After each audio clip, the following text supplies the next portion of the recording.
Hello, everybody. We are those guys you hate. Welcome to the show that encourages you to be your best self by not being like us. My brother and I hopelessly search for nuance as we wade through wacky segments and crazy conversations. If you can withstand the insanity, you might actually learn something.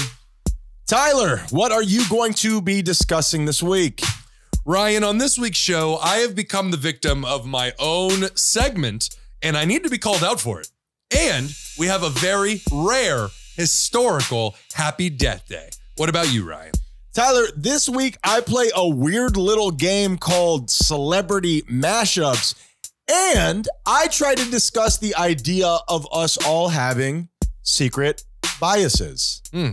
Biases. Biasi. Find out which one we pick as we start the show.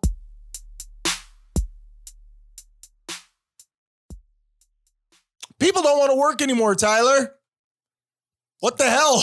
It's bullshit. What bothers me is that I am the OG of this stuff. I have not wanted to work since before it was cool. Yeah, back when they were just calling people like me a bum. Yes. Back before it was cool, as you said. Yes, exactly. Now you're just a standard American person. That's and such bullshit. And this is going on around the world, is it not? I have not done, per usual, any research. Is this going on around the world? What is going on where people have decided, I no longer want to work?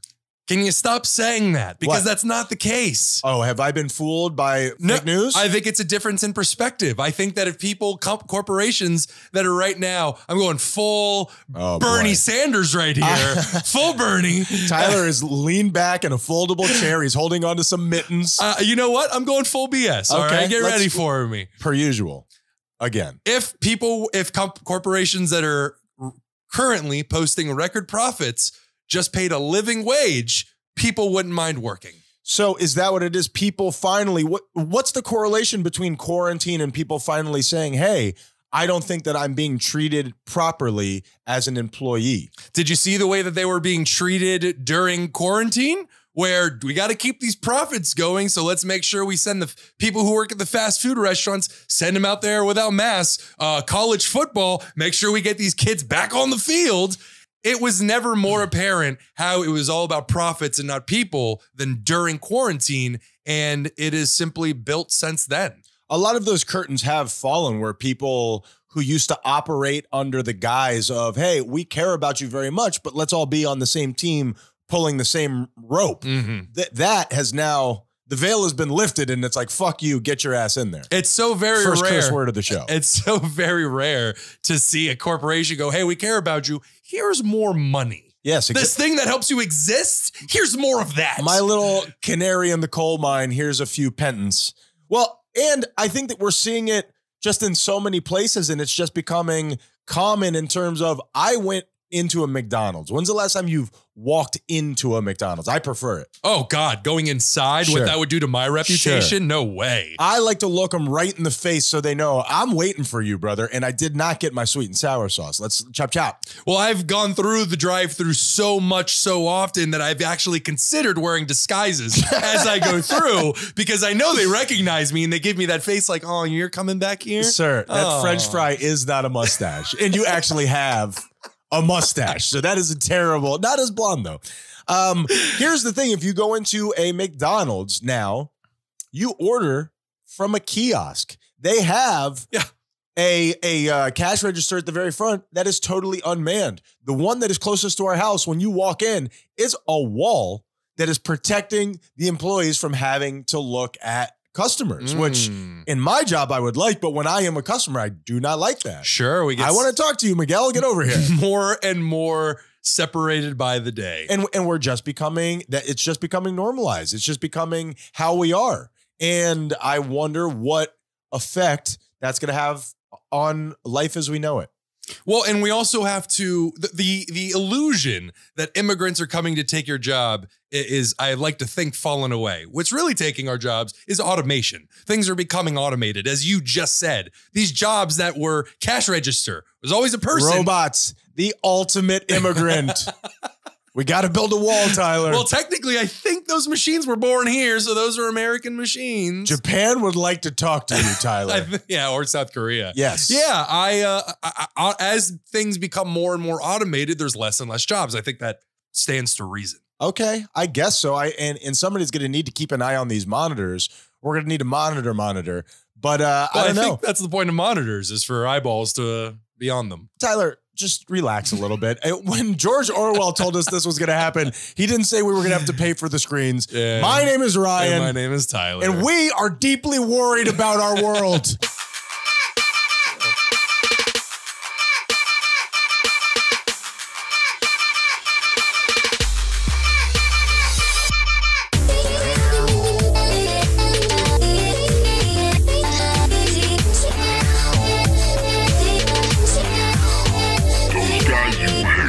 What is going on, ladies and gentlemen? I don't think I did that right. This is Those Guys You Hate, a podcast of two brothers just loving on each other. And everybody's standing back and watching and being like, is this appropriate? To my left is my brother, Tyler, one of those guys just mashing into me. How are you doing, Tyler? The answer is always no, Ryan. The answer is never no. Never appropriate. Sure, a little Bilf on Bilf action. Tyler, I want to play a game today that we have not played in quite some time, and I'm going to explain to you how this came to be, okay? All right. Are you ready to go on a merry little ride with me? This isn't another get in where I have to get into a sinking pontoon boat, do I? No. We're going to make this one much easier. Okay. Did you hear about the giant NBA trade that took place that kind of put off kilter the rest of the trades moving forward? I know that this is you're going to point to a different thing. No, but I'm not. I'm going to go ahead and say Rudy Gobert is the trade I'm thinking That of. is exactly what I'm talking about. Okay. Rudy Gobert. Wait, hold on. I'm going to do this in a newsy voice. Okay.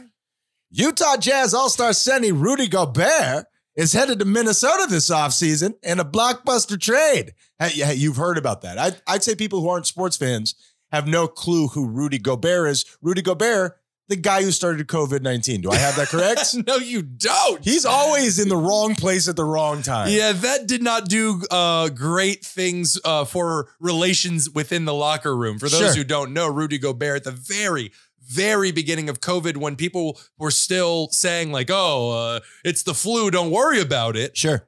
He was in an interview and as a joke tapped all the microphones, like saying, hey, I'm not worried about it. And then subsequently it was found out he got COVID. Not subsequently, immediately subsequently. The moment he touched that microphone, his head exploded in fire. You don't know that he didn't already have it, but if he did, that means he spread it to each individual microphone. Boop, one for you. Boop, one for you. So now here's the thing. He was just traded to Minnesota for so much that it totally put the NBA in a spin. If this guy's worth this, then how much is this guy worth? Blah, blah, blah. None of that matters. Okay? It literally shifted the market. Sure. That's hard to do. I was looking for smart words to say it and I couldn't come up with it. None of that matters to me. Okay. The only thing that matters to somebody with a brain like me is Rudy Gobert, the elusive name that is a 3-word sentence. Rudy Gobert. Okay? Rudy Gobert. Right. Okay. So sure. Now forgive me, and I know this is ridiculous, but it got my juices flowing. I started work and I was steeping in my aforementioned juices. Please Tyler. stop saying juices. So many juices. Because the only way that I can think of how this could be a sentence is if you are telling Rudy Gobert to Rudy, go be a bear in the gay community. No. Go fuck some twink somewhere. I'm glad you said that, and we're going to discuss it on a little segment called Celebrity Mashups. Now, do you remember Disney mashups? I do. Okay, so this is that same kind of thing, but instead we're using celebrity names, okay? So I'm going to teach you how to play this game, and then we're going to come back to it as the show goes on. Okay. With Rudy Gobert. So if I say to you, Tyler, when this NBA center goes to the beach, he doesn't want to get an awkward tan, the correct response is... I don't Rudy know. Gobert, Tyler. Rudy Gobert. So you understand what I'm saying? You understand he doesn't want to get an awkward tan. I got it. Rudy Gobert. I got Okay. it. Wow. Why did I go to him fucking a twink? That's a weird, Tyler, weird not thing everything that I is did. about a guy fucking a twink. I disagree. Just most things. Just most things. So I'm going to give you one more and then we can move on because you're doing terribly so far, Tyler. All right. I can't disagree. Now, this B-list actress is going to get your child support one way or another, Tyler. Okay. Let me say that one more time because I laughed. All This actress is going to get your child support one way or another. Who is that actress, Tyler? I don't know. Tell me. Jennifer Garner your wages. What? What? That's terrible. What don't you understand about it, Tyler? I get it. Okay, I put a lot of work into that. You insulting it makes me unhappy. We'll talk about it on the Depression Index. Jennifer Garner your wages, I'm so bro. glad this is free. No one cares. You don't We'll know send what you to your do. money back. The What world has the all Depression the Index is a machine that I built with my hands very poorly, and it's Jennifer Garner your motherfucking wages, Tyler. What don't you understand? The only way we can justify what we're doing as entertainment is the fact that we give it away for free. That's it. Don't understand what you're saying, Tyler, because I have 6 more of these, and I need you to get on board. Jennifer Garner your wages is so stupid. You don't understand what. You want to work this into the stand-up set? We'll talk about I it. don't see how. What's your Depression Index? All you do is naysay, Tyler. All you do is naysay. You're like a horse. At least you got a good laugh out of me. Thank you. Ryan, this Yes. week my theme is in a daze. I can't tell you what kind of shock I went into during, or maybe before, during, and specifically after my stand-up session. And I just want everybody to know sometimes things can be so emotionally draining that you're literally hungover a few days afterwards. That's very interesting that you say that, because when I brought up Tyler tried stand-up for the first time bravely last Tuesday, did a great job. Really, one of the reasons that I want to bring it up was that I haven't seen you in a couple days, and I was wondering almost like what you're addressing right now. Yeah, absolutely. It has been, it's been tough. The thing is I prepped myself so much for the actual getting up on stage because, of course, how could you not focus on that aspect of it? I wasn't prepared for the stress and the deep shock I was going to fall into when it came to watching the video afterwards. Oh, wow. It was such a challenge for me, and I did it on... Oh, I could understand that. Yeah, I did a stand-up. I did the stand-up on Tuesday. Today, we were recording on Saturday. I did not watch it until this morning. Wow. Which is how scared I was of it. And as I watched it, I was trembling head to toe in my bed. I will tell you this, Tyler. I have done 2 best man speeches.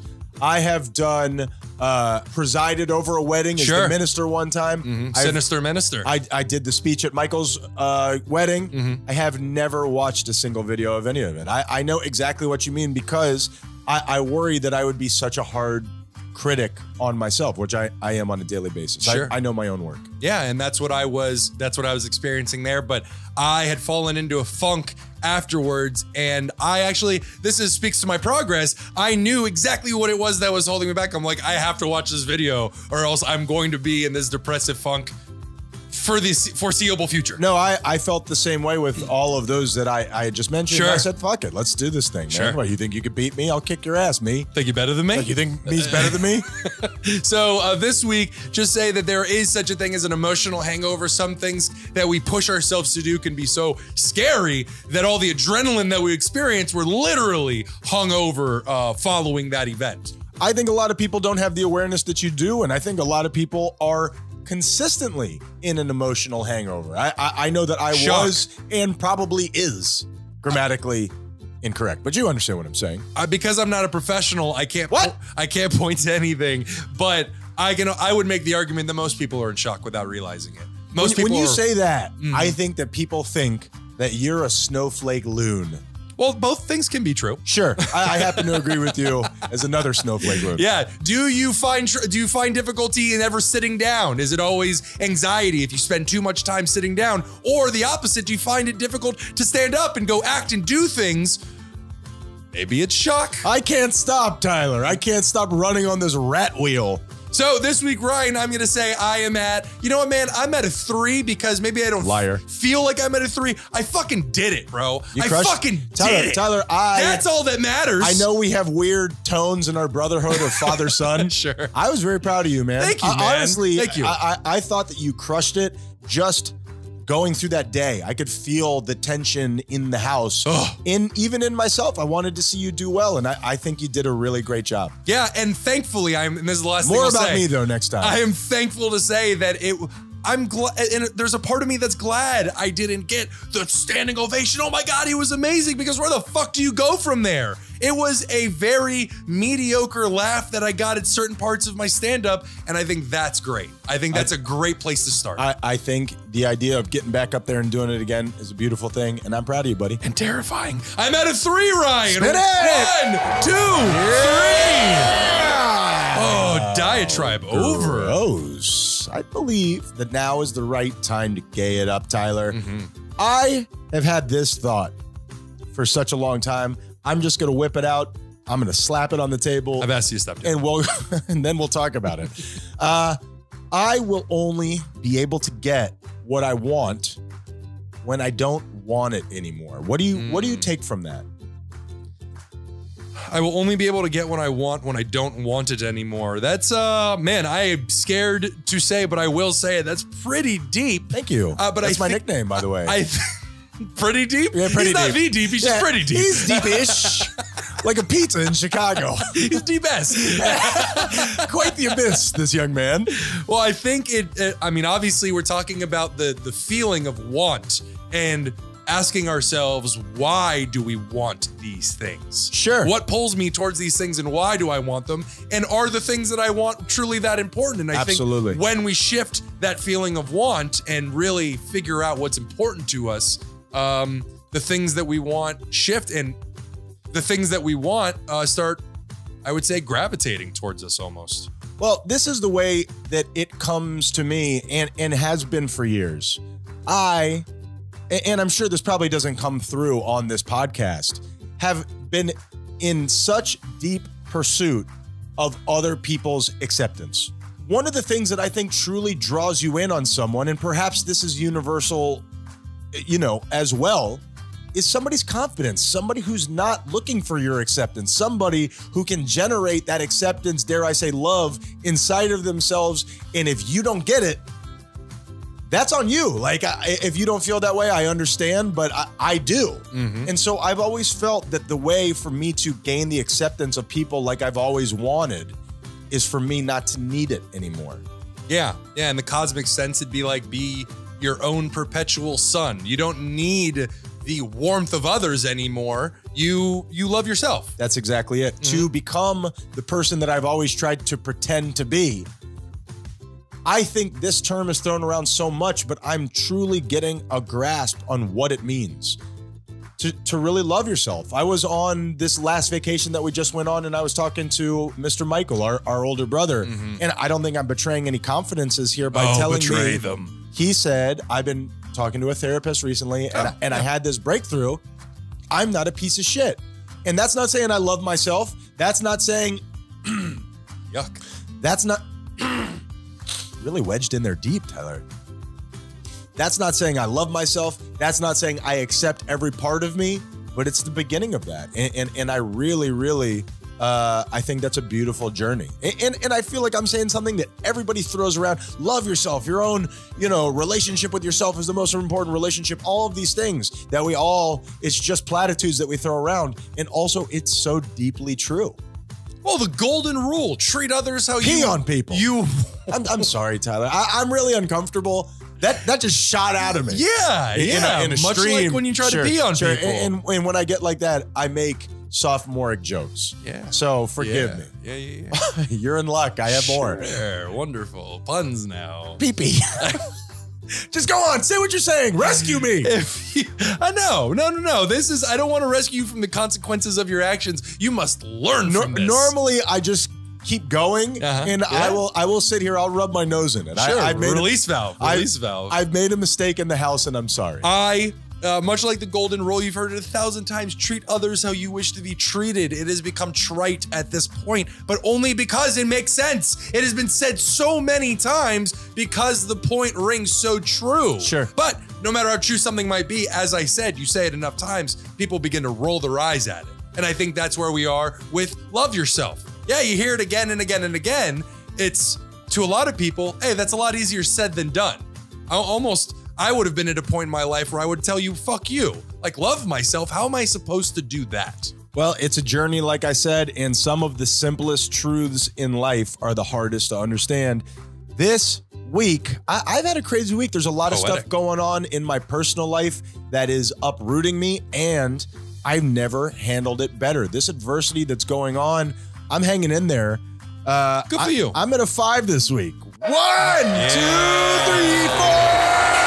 5, Tyler. Yeah. I was going to be at a 7, but that gay guy calling me the Deep just brought me right back out. You know what I mean? Yeah, and just to top that off, he really helped me out too, because he used me as a prop when he called me out, and it really got those, as you so eloquently put it, got those juices flowing. Juices are simmering. and I think it really did help a lot. And I think that it helps that a lot of those people are in that theater all the time. You're in a room of friends. Sure. You're part of the people who are just hanging out as opposed to an outsider. Yeah, definitely. All right, Tyler, hit me up on your happy death day.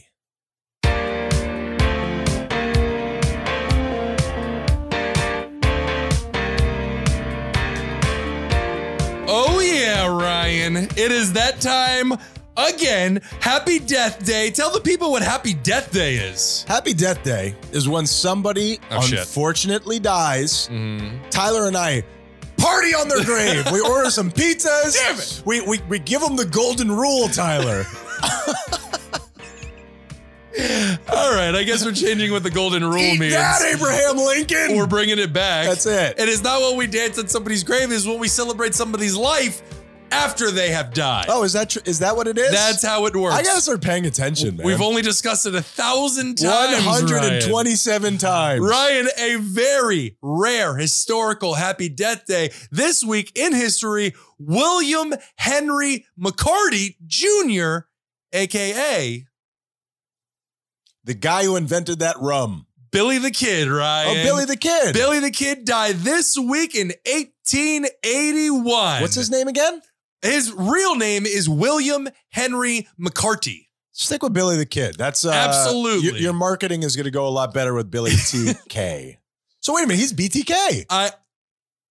Wow. How about that? That is true. Wow. But before it was Chilling. cool. Before it was cool. Was it cool? Did it ever get cool to be BTK, that son of a bitch? Better than it was in whenever he was running around. Born in New York City in 1859 and orphaned at a young age, he would grow to become the second most famous American outlaw in history. Behind? Jesse James, Ryan. Okay. Jesse James and the Younger Gang. And if you don't believe me, the highest bounty ever placed on Billy the Kid was $500. No small amount of money in 1800s. I was going to say, have you looked that up adjusted to inflation? Jesse James had a $10,000 bounty on his head, which in today's money, I looked that up. $700 billion. No, but it would be $290,000 right now. 290. That's actually less than I would have expected. But still a shitload of money. What if it was in euros? He got his first murder under his belt. How am I supposed to answer that? I'm not doing good, but I'm going to get back on track. But you try and really, it really warms my heart. Thank you so much. I'm still trying to figure out if you're trying. I am trying something. He got his first murder under his belt at the young age of 17. What were you doing at the age of 17? Wow, Ryan? dude, he's like one of those kids that can play Beethoven at 5. That's incredible. Except at 17. What were you doing when you were 17? Mescaline. He died at the age, you look great. Thank you. He died at the age of 21 from gunshot wounds inflicted by a sheriff. Makes sense. And the widespread story is his kill count was in the 20s, but it was actually somewhere around 8, which is still 6 more than I've got. So how can I complain? No, that's impressive. You're That is absolutely impressive. right. I feel like life back then, kind of tough.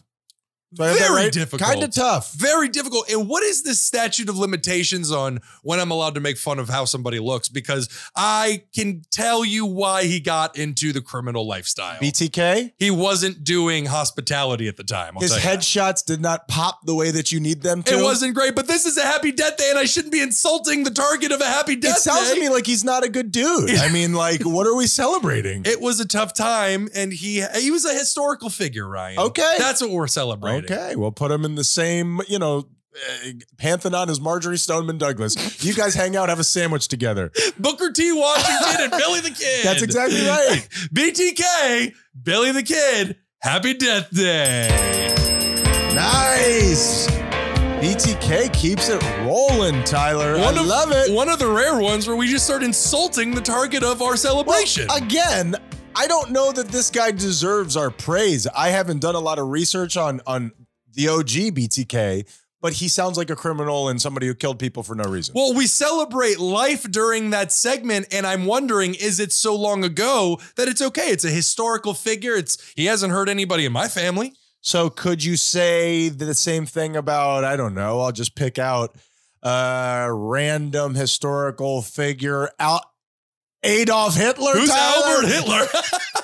Lesser known cousin. Not as bad of a dude. No, that's too soon, Ryan. All right, Tyler. Way too soon. I took us on a long trip for no reason. Very quickly, I want to talk to you about something that is actually real, so change your tone.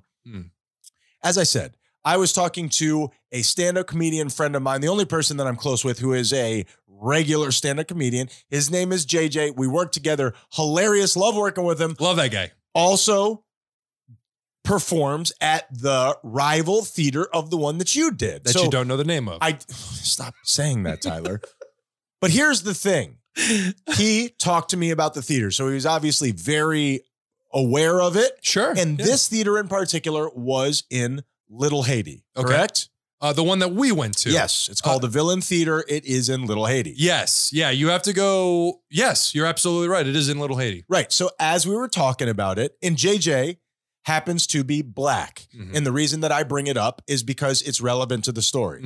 Now, as he and I were discussing it, as we were talking about it, I found myself being very careful when describing to him the neighborhood, almost as if I felt like I was trying to choose my words very carefully. Now, do you understand what it is I'm talking about? Yes, because you didn't want to say to a black man that you were in a black neighborhood. That may have made you a little uncomfortable. I didn't think of it that simple. And I think that it's necessary to explain the parameters of JJ and I are very close. We joke about everything. He's a stand-up comedian. Now, unlike this place where you performed, they came out and said, make sure you don't say anything racist. Make sure you don't say anything homophobic. Sure. Make sure you don't say anything transphobic. Just don't say something that'll make us pull you off of stage. We don't want you going up on stage and ranting. Well, one of those guys, his whole stand-up was just political views that nobody laughed at whatsoever. Yes. It was super uncomfortable. Yes. You're bad at this. The older gentleman with the orange shirt, they looked like he was casual hiking, basically. And he also had a mustache that was just totally unnecessary. I don't want to make fun of anybody's appearance. I was going to say, what is unnecessary? He chose that. He chose that. But unnecessary is not it looks bad or it doesn't fit his face. Unnecessary. Unnecessary because I understood his political leanings based solely on the facial hair coming from underneath his nose. Did they align with yours? No. No, they did not, Tyler. So why is it? Like, I almost felt as I was talking to him, the reason that I bring all that up is because his theater does not feel that way. They are of the belief that, hey, comedy is a safe space. Free speech. You should be allowed to say what you want, deal with the repercussions. We may come up and beat the shit out of you. So he and I have very open conversations. I found myself I felt like as if I was hiding secret biases. And the reason why I bring that up is because I don't believe that I do have any secret biases. Why is there that wall there for somebody like me who thinks of myself as a very open-minded, somebody who is behind seeing other people from different places? Even now, I'm tap dancing here, trying to say all the right things. Look, I swear I'm not racist. Why is that in me, Tyler? Explain it to me. Why do you say I'm not a racist? Nobody would ever want to think of themselves as a racist or as ignorant. I don't think of myself as being a racist in any form or fashion. Sure. I'm worried as I'm talking to him about being in a tough neighborhood and in all the things that were going on around us of saying something that I'm going to subconsciously, like I'm going to say something and it's going to come off the wrong way as somebody who I think of myself as a very accepting person. So what I don't even know specifically what I want to talk about here other than kind of, forgive me. I have a response to what you're saying. We live in a world now where we're realizing, hey, maybe we should be a little bit more open-minded towards other people's cultures. Sure. And within that open-mindedness is saying, hey, I don't want to say something that would offend this other person, especially somebody that I care about. Sure. So it's not, hey, I don't want to say anything hateful because I'm not a hateful person. But that's the way conversation works, especially with people from different cultures. I could say something that could be perceived as offensive. Sure. And I don't want to do that to somebody that I love. Well, I started working with, at another restaurant that I worked at, a man who lived his life dressed as a woman. What are we calling that now? I'm Cross-dresser. Is that true? Yeah, of course. They're okay. cross-dressers. Okay, cross-dresser. Yeah, there you sure. go. I wasn't sure. And I felt the same thing. This woman also happened to be black, but I found myself doing the same thing where I wanted to portray myself as an ally. And almost by doing that, I felt like I was coming across awkwardly. I was coming across I don't know. I felt myself trying to almost, this was years ago before all this stuff was on the front line, almost prove myself. And I stepped back and said, what are you doing here? Yeah. Bro? What's going on? Yeah, and obviously know that it has nothing to do with that person. Right. It's just you want to prove to yourself, look how not hateful I am. And I think that's something that we all have in us. It's wanting to show somebody that you're on the same team when you see that person going through a struggle. You want to support. Sure. You know? Also, just as awkwardly as I possibly could have. Oh, absolutely. And I think that we have so much discourse on the show that is, for a lack of a better term, woke. You and I have liberal viewpoints on a lot of things. So I thought— Speak for yourself, Pinko. I thought that this was something that would be interesting to call myself out on. What is it that I have rolling around in there that I'm worried about escaping? You know what I mean? I don't, but I don't see it like that. I don't. You know what I'm saying? I'm painting a picture. But I think that that's important. Is it coming from a place of I'm worried that I'm going to say something offensive because it is within me? Or is it I'm worried that I'm going to say something offensive just because our cultures are different and something may get miscommunicated? Misconstrued. Yeah. But I think that we all have hidden biases inside of us. Absolutely. Get cut off in traffic. You will hate whatever ethnicity is behind that steering wheel. Fucking Even if white person. Oh my God. Hey, crack-ass cracker. Go eat some more mayonnaise. Right?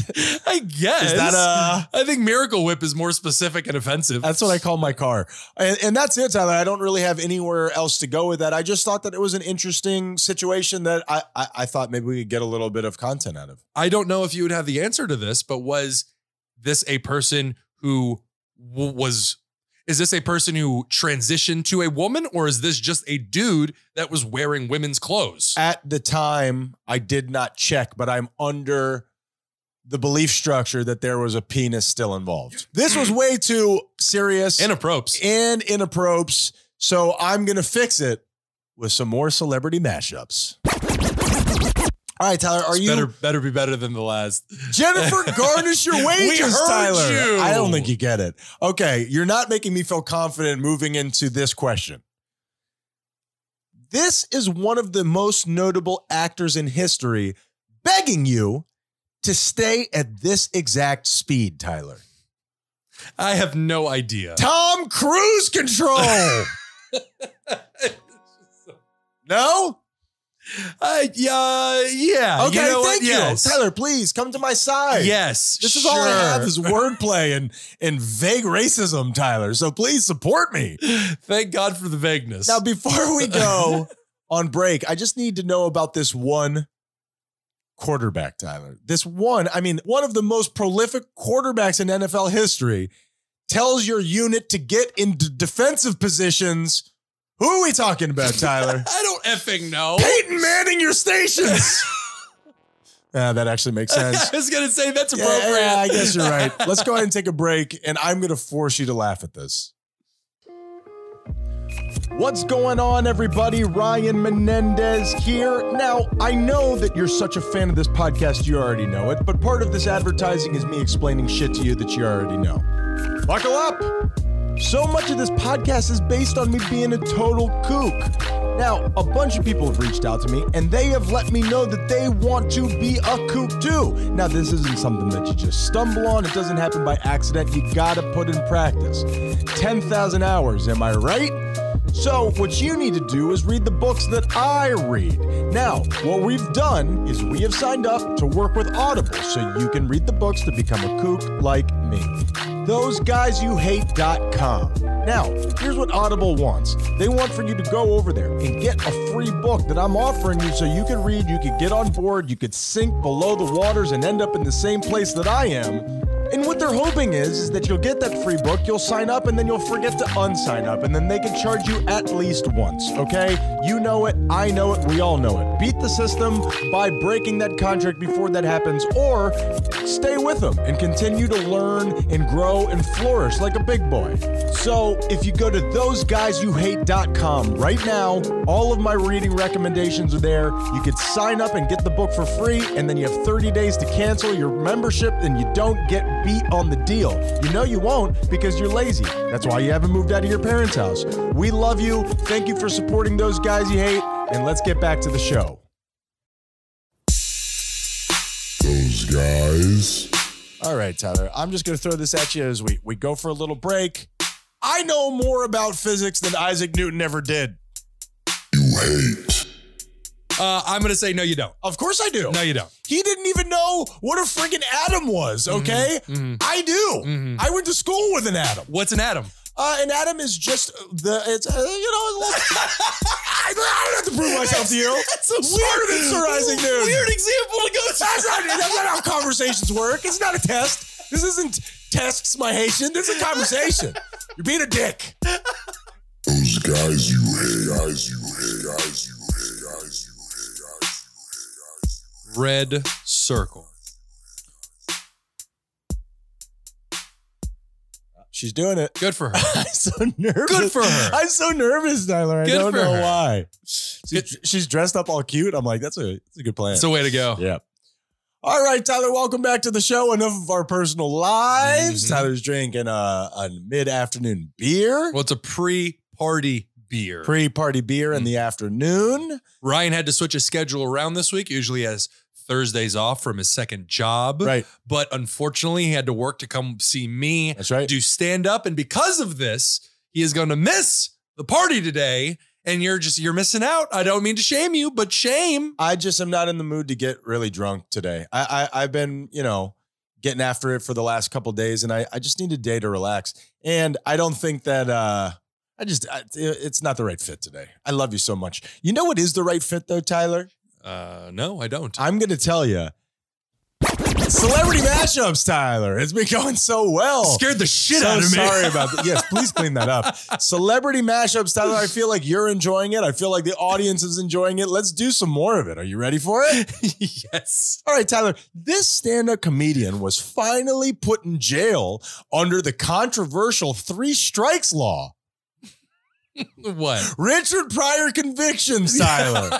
Richard Pryor convictions. How are you not getting these? That one's your best one yet. I don't know why you admit. keep saying that. They're all classics, Tyler. But I will say, the problem with this game, as much as I love it, Be very careful what you say the next. problem with this game is I have no effing hope of guessing these. I feel like these are just on the tip of your tongue. You're just not trying hard enough. That's Tyler, what it is. Speaking of classics, this classic NBA big man can't play tonight due to the unexpected loss of his father.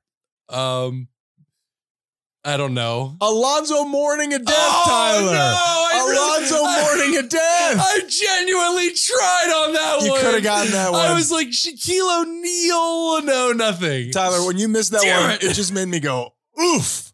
Have you ever done that? Just been like, oof. We got to work on your segues. What's the problem? We got to work on your segues. When his dad died, I was like, oof. Ryan, you know this segment. This is when somebody does something really awkward and you got to say, oh, ooh. Yeah. This one's on me, Ryan. This one's on me. Okay, what you got? A big oof to me. Okay. Last weekend, I celebrated my 34th birthday and I accidentally delivered the news to my best friend of our mutual friend's death right before the festivities began. At party time. Right before party time. We're staying in a beautiful apartment and said best friend is weeping on the terrace. The fuse had been lit for the party. It was getting ready to explode. Oh, yeah. And right as we wait for the fireworks to commence, I lean over and go, hey, you hear that this guy died? I thought it was just going to be news that she had heard 1,000 times already. Weird way to present it, no matter what the circumstance. Well, actually, how I really did it was, hey, I was looking on my phone and say, hey, did you hear that this guy died? And she walked over going, who? Right when she said who, I immediately went, uh-oh. So I'll see you tonight at the party? Yeah. What party? So I've done that before too. Me too. So, Ryan, Yo. a big oof to me. I don't like that at all. Oh. I don't like that at all. It was so awkward. Yeah, I was there for it. It's something we probably shouldn't talk about, which is the opposite of what Week in Review is.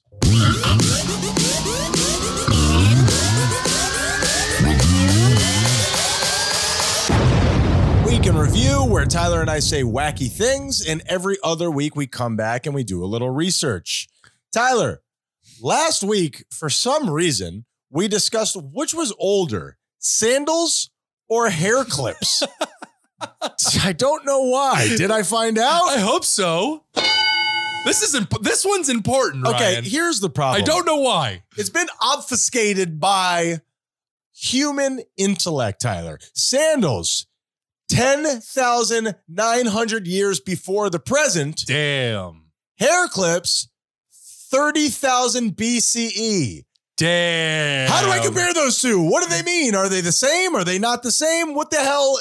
What's going on with BC and AD? What is the deal, Tyler? So you're saying that one of them is 9,000 years away from where we are now? 10,000, about 11,000 years away from where we are now. Okay. And then the other one is 30,000 BC, which means it's No, 30. no, BCE. Before Yeah. Whatever. current, whatever. Which yes. means that it's 32,000 years ago. All right. Well, in that case, hair clips. Holy shit. The big time winner. Wow. It makes sense, actually. I guess so. Sure. Yeah. Little- Sandals are advanced technology. More simplistic. Sure. Yes. Sure. Did I tell you about my hair clip? Ryan, last week, I guessed that Islam was the most practiced religion on earth. Was I correct? Was it Christianity? It is Christianity. That's what I thought. Yeah, Christianity coming in at number one. Pew Research said back in 2017, it's really hard to get numbers on the whole world, so they do these censuses, every so often. Right. And so the most recent one I could find was from Pew Research 2017 that said there was 2.3 billion Christians while there are 1.8 billion Islamists. Wow. You know what comes in on third place, which I think is going to be the thing that you find interesting? What comes in at third, Ryan? Buddhists. Unaffiliated, Ryan. Oh, how about that? 1.2 billion, not atheists, unaffiliated. No wonder the world's going into the shitter. I find it very interesting that trying to dark. figure out Dark. how many Christians there are is being, put together by Pew Research. That makes me smile. It is interesting. Tyler, speaking of the Bible, last week I referenced scales falling from one's eyes. Did you know that was from the Bible? I had never even heard that Really? before, ever. Acts 9:18, very famous. Don't bring your religion here, bro. I said that was like the blindfold falling off of your face. Was I right? You seem so excited. I'm going to say yes. I thought you were. Was not. I got this from BibleHub.com, Tyler. A whole different type of hub. Basically, scales, they almost mean it like an incrustation caused by acute inflammation. Almost like when somebody's eyes turn white and opaque. That's what they were referencing. I thought scales was just an old-fashioned word for a blindfold. I was wrong. So instead of it being some catchy poetic metaphor like you tried, Sure. It's some kind of gross medical condition. Absolutely. Wow, It's just like okay. that. It's just eye boogers that run amok. Ryan. Yes. You got something right. Yeah. Ryan, last week we discussed Roe v. Wade. You asked me to explain it to you, and I asked for a little more time to read up on it. Did I find more information? Oh, yes. The case was brought forth by a woman named Norma McCorvey, a.k.a. Jane Roe, the equivalent of John Doe. Why? Oh, She wanted to be unnamed. okay. So Roe was for women back then. Yeah, well, it still is. It's No, I think it's Jane Doe, if I'm not what mistaken. did I say? You said Jane Roe or something like that? No, it's John Doe or Jane Roe, male or female. Week in Review At inside least- a Week in Review. At least it used to be. Roe wanted to have an abortion, but lived in Texas, where it was a big no-no. Good to know things have advanced in the last 50 years. Big Roe. Her attorneys filed a lawsuit Fuck. against the local Big Roe. Peyton Manning your stations. And he's back. What don't you get, man? She filed a lawsuit against the local district attorney, Henry Wade, Okay. claiming the laws were unconstitutional The court ruled in her favor, but was then appealed, of course, taking it to the highest court in the land, not the Kardashians, Ryan, The Supreme Court. That's correct. Sure. In 1973, in a 7-2 ruling, Roe wins the case, with the court pointing to the 14th Amendment, which says, we all know what that says, Ryan, 14th Amendment. The right to pet children. Do I have that wrong? It's the right to privacy, Ryan. To pet children. Yes, this is my business.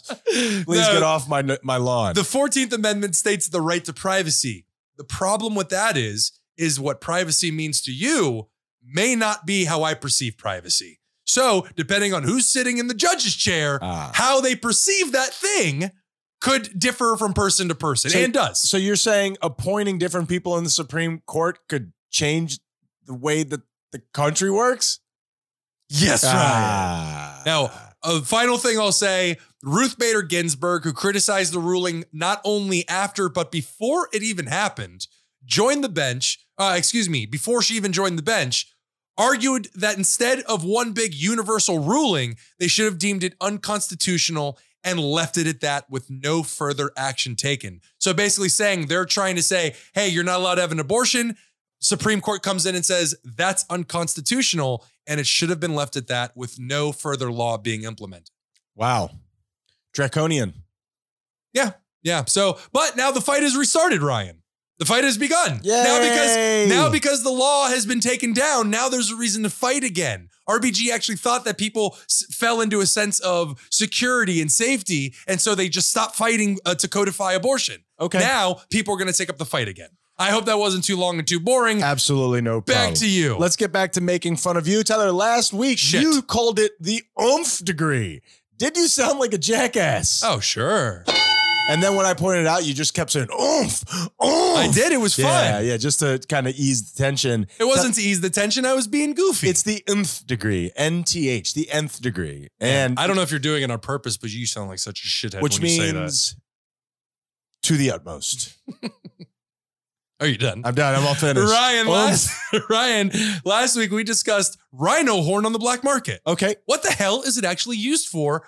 Do you think any answer I give could justify this fucked up practice? I called it a practice. Oh, okay. Originally, when Homo sapiens were much younger, we would hunt rhino, use the whole thing, okay, and then use the horn by carving all manner of things from it, from bowls and cups to dagger hilts. Sure, I understand that. And can you eat rhino meat? Oh, I would assume so. Okay. I would think so. I would imagine that if you are an aborigine or somebody who doesn't have unlimited resources, rhino skin and all of that stuff could be very useful. Absolutely. And I believe rhinos are pachyderms. I believe that's true. They have incredibly thick skin. So you're absolutely right. But of course, rhino, along with pretty much every other animal, their numbers were decimated during the European colonial era. When White people are the worst. When they came, all right, let's not go that far. White European people are the worst. The European colonials, they came in and they killed almost literally everything. Well, we've talked about those numbers of what's happened to animals since humans have been invented. Yeah. And it's quite alarming. But those colonials really love a killing. What's wrong with them? What's going on? Just like killing. Sure. Ryan, you'll find this wildly interesting. Contrary to popular belief, there is no market for, nor is it a commonly held belief anywhere, that rhino horn is in any way an aphrodisiac. That is not real. Okay, then why were they hunted to almost extinction? That is a good question. It has historically been used for medicinal purposes, from snake bites and headaches to cups. Now, this is the coolest thing. Cups made from rhino horn being able to detect poison in someone's drink, which has some truth to it. By doing what? Simply because of the protein that rhino horn is made of, which is the same stuff as our fingernails and horse hooves. Okay. And I'm not a chemist, but because of the alkaline nature of poisons and because of the reverse of this protein, it causes the poison to emit bubbles in the drink. And you'll know somebody's very interesting. Fucked with it. We definitely don't want to get any of those cups here. I definitely just learned something. I like it. Yeah. And the information is really cool, but it's not worth hunting something to extinction. Tomato, tomato. We can all have our own beliefs. You know what I mean? I don't think that applies here. Great job, Tyler. And that's my final one, right? That is Week in Review, player. I know you have one more segment. I would never do you dirty by not following up with some final celebrity mashups, and we'll get the F out of here. Sounds great to me, buddy. Tell me what's up.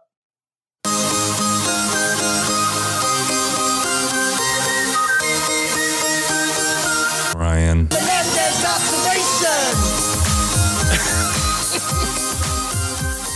Please explain what this is for people who don't know what's happening right now. Yes, Ryan, because I'm turning it around on you. Ryan created this segment, Tyler Menendez Observations, which you have not subjected me to this hell in quite a while, but I have turned it around on him, and this is one of my very rare Ryan Menendez observations. Let's hear what you got, punk. It's not even an insult. I'm just curious and want the audience to know that I'm a weird cat. Ryan has a very particular, like I think most people do, a very particular morning routine.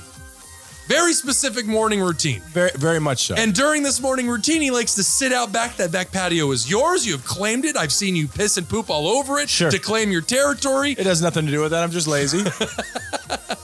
And my Ryan Menendez observations just falls to the dance, the battle, if you will, with the sun that I see you do on a daily basis, because our patio, we are not a rich people, Ryan. No, we are not. So we have used to be. We're thankful to say that we have a patio of any kind. Absolutely. And Ryan, it is ostensibly his. And when he goes out there, I will share it with all. When he goes out there to meditate, which isn't real, and to do all his other phony stuff, he's always in a constant cat and mouse game. Absolutely. Never the cat, always the mouse, and with the sun. And it's not just with the sun. You got rain. You got all sorts of things. The lizards out there have lost their natural fear of me. They are now the ones running the joint. Well, with the rain, the lightest drop on your wrist, and I notice you will come inside. I'm gone, man. You don't fuck with that. I'm not looking all for those problems. You know what I mean? The sun, you'll do this little dance. I don't mind sitting in the sun every now and then, but it's crazy hot down here. And yes, I think that if people were to know the schedule that I follow, and I don't just mean doing the same thing every day, I mean wearing the same thing every day. Do you position yourself every time? In terms of? Just when you go back there, do you always sit in the same place? You always face the same way? Absolutely. Yeah. Of course, man. I'm a man of a schedule, and I like it that way. That wasn't so bad. I braced myself. No. You know what is bad, Tyler? I could have done that time you pooped yourself. Celebrity mashup.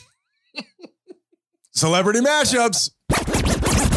Hey, I'll just rip this off quick because it has been going terribly. All right. Tyler, can you tell me about this quirky actor who stays fit by almost jogging every morning? You'll always make me giggle with the word quirky, but no, I don't know. This quirky actor who stays fit by almost jogging every morning? You don't know who I'm talking about? I don't. I'm talking about one Power Walking Phoenix, Tyler. Oh my God. What? Come on. You've never gone out power walking? You sound like a jackass right now. And I'm primarily a sedentary person. Really? Ryan. Oh, wait, I forgot to do this.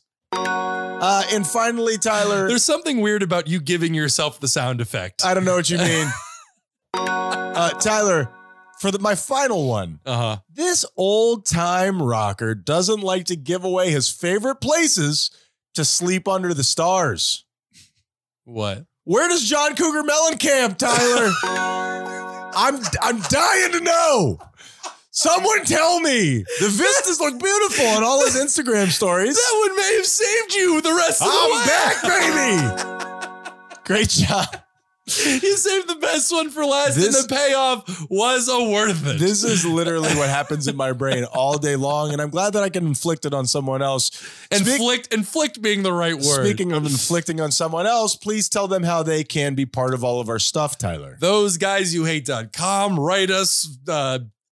Subscribe to all of our pages, please. We love and appreciate all your support. Thank you, Where does guys. John Cougar Mellencamp, Tyler? Where does John Cougar Mellencamp? It loses some of its luster on the second go through. Jennifer Carter, your wages. Tyler, great job this week. What is the moral of the story? The moral of the story is, we say this all the time on the show, guys. It is going to feel sometimes like we become untethered, almost like we're losing our grip on reality, maybe because of something we're going through or just because we're having an off day, and that's okay. Don't worry, you're not going anywhere. You're always right there. Sure. Yeah. It's hard to keep that in mind sometimes. What's the moral of the story, Ryan? I think that it is be very interesting with this moral of the story too.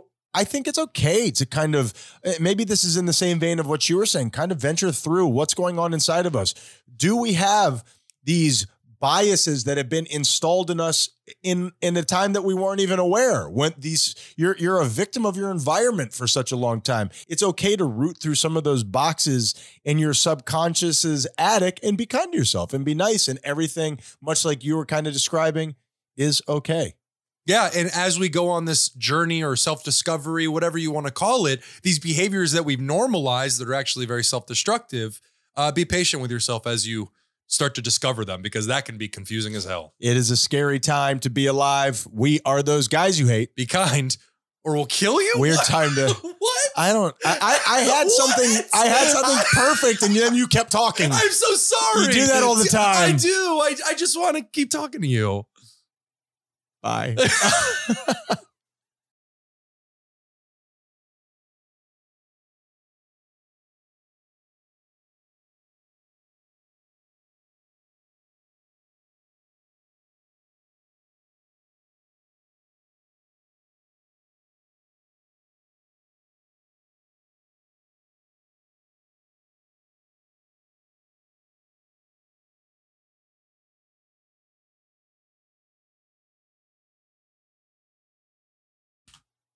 Red circle.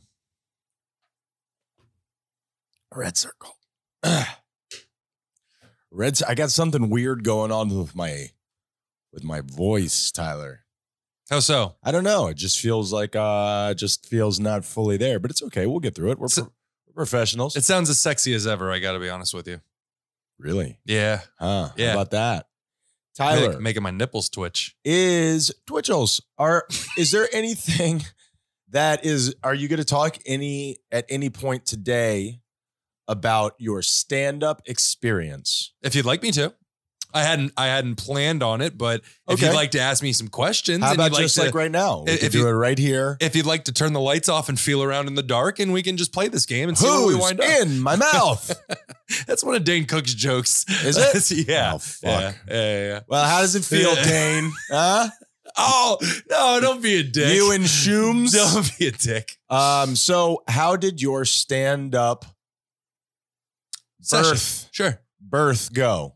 Tyler tried out stand-up for the first time this week. I was super proud of him. I thought he did a great job. I did. It was a chaotic storm of feelings that was happening, and most of it was I was in a daze or a trance of sorts. It's really what it is it's shock. Like you're just there's so much going on. It's especially inside of you. Of course. But I think that everybody who's listening to this can understand that, because whether you fancy yourself somebody who's funny or not, going up there and trying to be funny, I think is a universal thing that people are afraid of. Definitely. And I did like not, Germans. I didn't. It's awkwardly accurate. Yep. Sorry, every German out there. Except for one. Hitler. We're talking about Hitler. Maybe you are. Tomato, Tyler. But go ahead. And for me, it wasn't, and I don't mean this as a boast, it wasn't fear for me, but it is adrenaline. It was going up there. It was, and that's what we talk about. It's how we perceive that adrenaline. And I was right in the middle. I can't say that I was super excited, but I wasn't terrified. It was just adrenaline. It's almost like this is all I was in a band. We've chronicled it many times on this show. And the first time that we ever played was a high school battle of the bands. We were the first band to go.